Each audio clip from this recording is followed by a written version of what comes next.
নাহতে নাচি নাচি মতলীয়া ৰবা তলি নাচো মনে তালে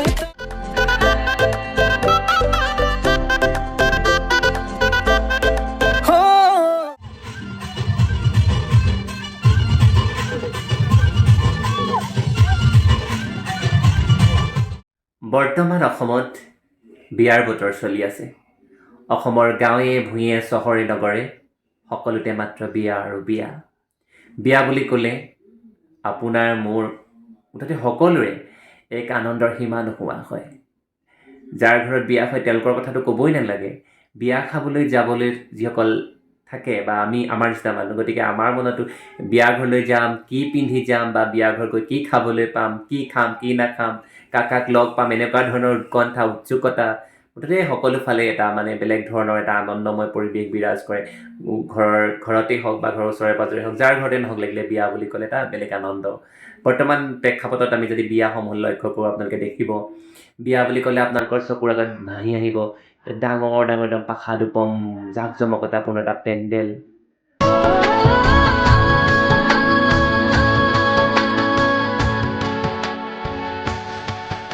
আৰু ৰিচিপশ্যনত আপোনালোকে বিভিন্ন ধৰণে সজাই থোৱা বিভিন্ন খাদ্য সামগ্ৰী দেখিলেই লোভ লগা, খাওঁ খাওঁ লগা এনেকুৱা ধৰণৰ।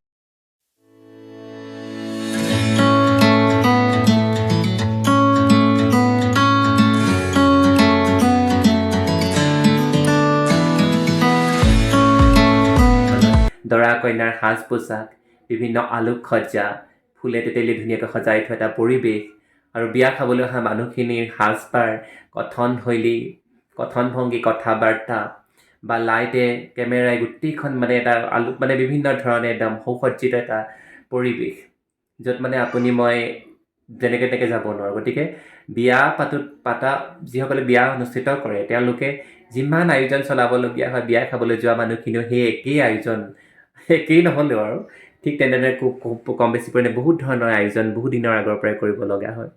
কাৰণ বিয়া ঘৰৰ কথা কেনেবাকৈ বেয়াকৈ যাবলৈ হ'লে লাজ পাব লাগিব, বা তাত খাবলৈ কি কি পাম সেনেকুৱা ধৰণৰ বেলেগ উৎসুকতা আৰু। গতিকে বৰ্তমান সময়ত বিয়া বুলি ক'লে এইখিনি কথা আমাৰ মনলৈ আহে। কিন্তু আজি মোৰ আলোচনাৰ বিষয় এইখিনি কথা নহয়।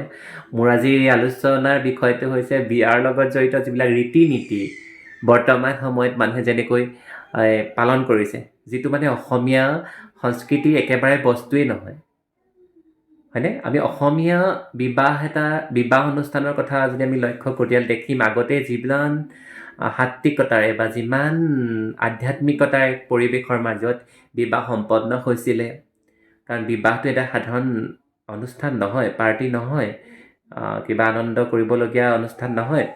আনন্দ হয় কাৰণ দুজন পুৰুষ নাৰী একেলগে যুগ্ম জীৱনৰ পাতনি মেলিবলৈ বা জীউৰেটো জীৱন একেলগে থকাৰ কাৰণে সেই বিবাহ অনুষ্ঠানটি হয়।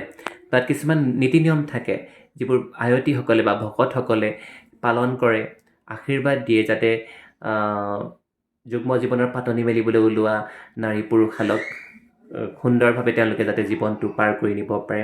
তাৰ কাৰণে বহুত কিছুমান বিধি নিয়ম আছে, পিতৃ মাতৃ, ভায়েক, দৰাৰ মোমায়েক, ককায়েক সকলোৱে পালন কৰিব লাগে।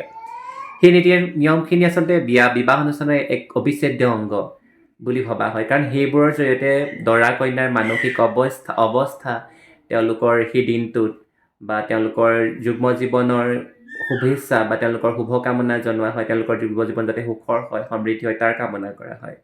কিন্তু বৰ্তমান সময়ত বিবাহ অনুষ্ঠানবিলাকত সেই আগৰ আমাৰ অসমীয়া সংস্কৃতিৰ যিবিলাক ৰীতি নীতি আছে সেইবিলাকৰ সলনি কিছুমান বাহিৰা সংস্কৃতিৰ কিছুমান নীতি নিয়মে বেছি প্ৰাধান্য লাভ কৰা যেন লাগিছে। আপোনালোকে দেখিব বিবাহ অনুষ্ঠান বুলি ক'লে ডাঙৰ ডাঙৰ কেক কাটিবই লাগিব।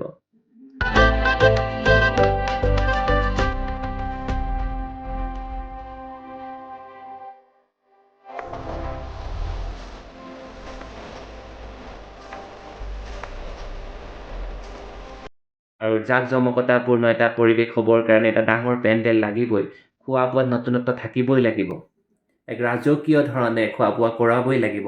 এনেকুৱা কিছুমান নীতি নিয়ম হয়তো মানুহখিনিয়ে নিজে সৃষ্টি কৰি লৈছে আৰু সেইখিনি অধিক গুৰুত্ব দিয়ে। কিন্তু দৰা কইনাক কি পিন্ধিছে, কি কৰিছে, বা দৰাজনে কি কৰে বা ছোৱালীজনীয়ে কি কৰে, কইনাগৰাকীয়ে কি কৰে, সেইটোতো মানুহে অধিক গুৰুত্ব দিয়াৰ কাৰণে, কাৰণ সেইটোত এটা আভিজাত্য আহি পৰিছে।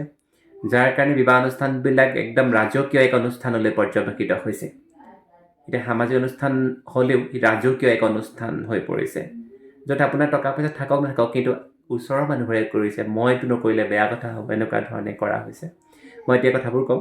বিবাহ অনুষ্ঠানৰ লগত জড়িত কেক কটা যিটো পৰম্পৰা, হলদি বুলি কয়, যিটো আমাৰ হালধি সনা অনুষ্ঠান এটা নতুনকৈ আহিছে অসমীয়া বিবাহ অনুষ্ঠানবিলাকত, যিটো আগতে এনেকুৱা আড়ম্বৰপূৰ্ণভাৱে কৰা নাছিলে। মাহ হালধি সনা পৰম্পৰাটো আছে বিবাহত, কিন্তু এনেকুৱা ধৰণে আড়ম্বৰপূৰ্ণভাৱে এনেকুৱা নাছিলে। किया हाइती को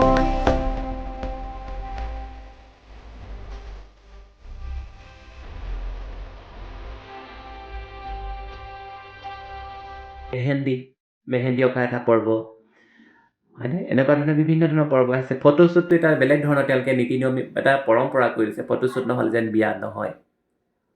আৰু ফটোশ্বুট কৰিবলৈ যাওঁতে কি কৰিছে জানেনে?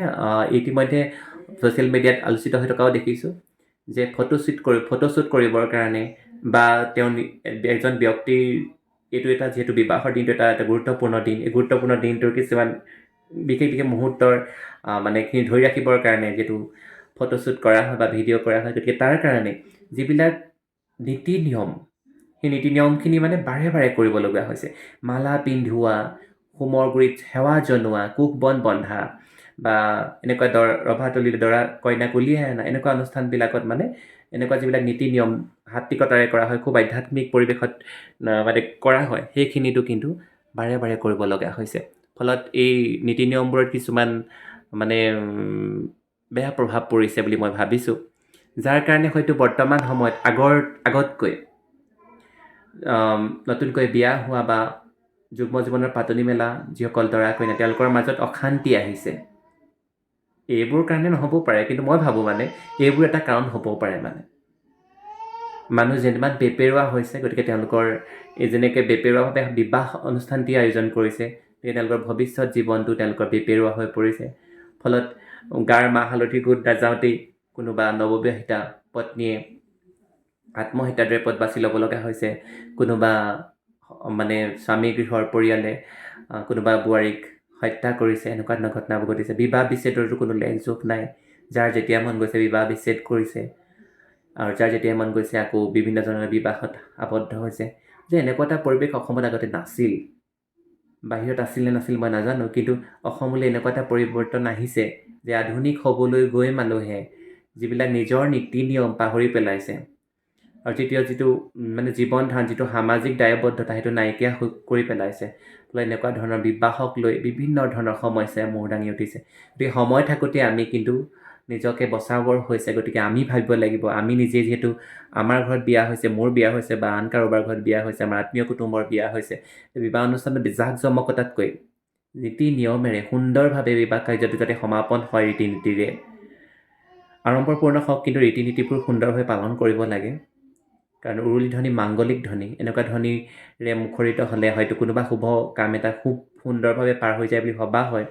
গতিকে সেইখিনি যাতে থাকে। আকৌ এনেকুৱা হোমৰ গুৰিত বহি, হোমৰ জুইক সাক্ষী কৰি এহাল নৰনাৰীয়ে মানে গোটেই জীৱন সুখে সন্তোষে কাল নিওৱাৰ এটা শপত লয়, সেইখিনি ঠাইত হকে বিহকে গীতে গানে পৰিৱেশ নষ্ট কৰি পেলায়। বা এনেকুৱাও দেখা গৈছে দৰা কইনাই আজিকালি খুব নৃত্য কৰে। মই দেখিছোঁ এটা ভিডিঅ'ত দেখিছোঁ যে পুৰোহিত বহি আছে, পুৰোহিতৰ আগত তেওঁলোকে উঠি নৃত্য কৰিছে, বিভিন্ন ধৰণৰ হিন্দী গীতত বিভিন্ন তালত নৃত্য কৰিছে, বা বিভিন্ন ধৰণৰ ভংগীমা নৃত্য প্ৰদৰ্শন কৰিছে, আৰু পুৰোহিতজনকে তুচ্ছ তাচ্ছিল্যও কৰিছে।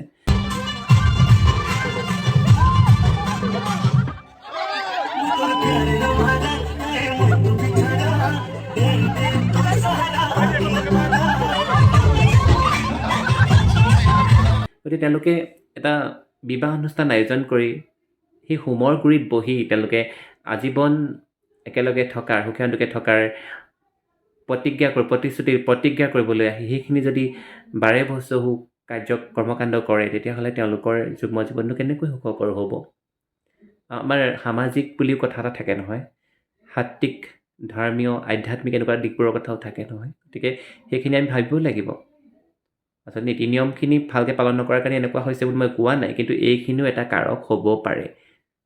গতিকে আমি যিমান বজৰুৱা হৈ গৈছোঁ আমাৰ জীৱনো সিমানেই বজৰুৱা বা বেৰুৱা হৈ পৰিছে। গতিকে আমি সময় থাকোঁতে আমাৰ বিবাহ অনুষ্ঠান এই বিবাহ অনুষ্ঠানটো এটা কেনেকুৱা অনুষ্ঠান যিটোৰ জৰিয়তে দুখন হৃদয় একে হয় বা দুজন নৰনাৰী বেলেগ বেলেগ নৰনাৰী এক হৈ ওৰে যোন একেলগে থকাৰ সংকল্প লয়। সেই অনুষ্ঠানটো ইমান বাৰে বছৰ নকৰি বজোৱা নকৰি খুব সুন্দৰ নীতি নিয়মেৰে যি যেনেকৈ পাৰে তেনেকৈ উদযাপন কৰক আৰু পালন কৰক আৰু এটা সুখকৰ জীৱন লাভ কৰক তাৰে আমি সকলোৱে কামনা কৰোঁ। কিন্তু এনেকুৱা বজোৰা কৰি নেপেলাব। আপোনাৰ মোৰ সকলোৰে দায়িত্ব আছে এই ক্ষেত্ৰত, কাকো দোষাৰোপ কৰাৰ কথা নহয়। আমি সকলোৱে নিজে যদি অকণমান সচেতন হওঁ তেতিয়াহ'লে মই ভাবোঁ বিবাহ অনুষ্ঠানটো বিবাহ হৈ থাকিব আৰু মানুহৰ মাজত মিলা প্ৰীতি সম্প্ৰীতি সেইখিনি থাকিব। আধ্যাত্মিকতা য'ত থাকিব ত'ত মানুহ সুখে সন্তোষে থাকিব পাৰিব। কাৰণ আধ্যাত্মিক পৰিৱেশটো নাইকিয়া কৰি পেলালে মানুহৰ মনৰ আধ্যাত্মিকতা নাইকিয়া হৈ যায়, মনবোৰ বেয়া হৈ যায়, ফলত সমাজ বিশৃংখল হয়, পৰিয়াল বিশৃংখল হৈ পৰে। গতিকে এই কথাখিনি অকণমান অনুধাৱন কৰিব বুলি ভাবিলোঁ। গতিকে সেইকাৰণে মই ভবা কথাখিনি আপোনালোকলৈ আগবঢ়াই দিলোঁ। আপোনালোকে কি ভাবে নাজানো, কিন্তু এটা কথা, বিবাহ অনুষ্ঠান খুব সুন্দৰভাৱে আয়োজন কৰক আৰু তাৰ লগত থকা ৰীতি নীতিবোৰ সুন্দৰভাৱে পালন কৰক, যিবোৰ অতি গুৰুত্বপূৰ্ণ বুলি ভবা হয়। ধন্যবাদ।